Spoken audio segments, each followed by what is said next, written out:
The issue board is used to plan, organize, and visualize a workflow for a feature or product release. It can be used as a Kanban or a Scrum board. Here's how they can be used in release and iteration planning. Starting with the refinement track. The board has been scoped to have no milestone, so it only shows issues that haven't already been scheduled into an upcoming release. Triaging new issues is quick and simple.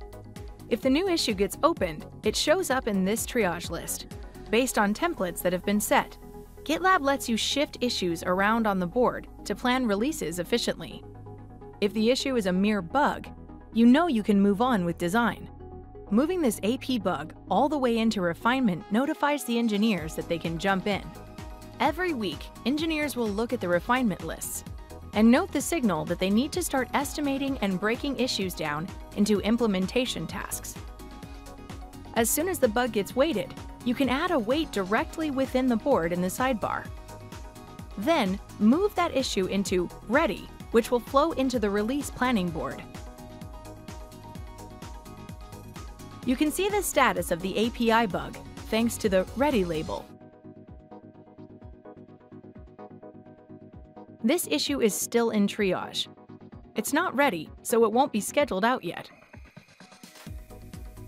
With issue boards, you can create lists based on milestones. There are 4 types of lists you can create: label, assignee, milestone, and iteration. Boards do more than just manage workflows and issues. You can use this powerful tool to manage your entire backlog and do release and iteration planning. Let's say you want to group by epic.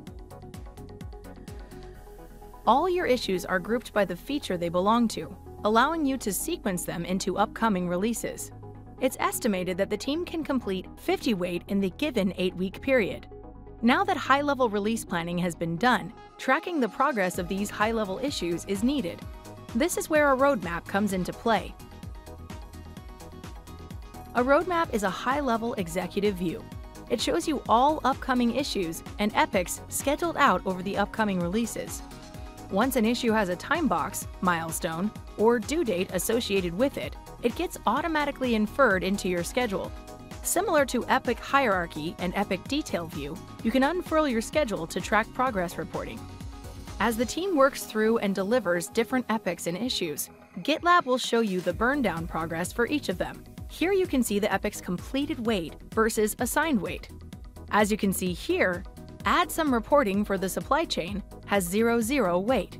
This is because it hasn't been scheduled out or broken down yet. Using the roadmap view is a great way to understand which epics have been refined and which haven't. Now you can pay special attention where it's needed. Now you can return to the boards. Let's say a particular issue is known that won't get done until release 3.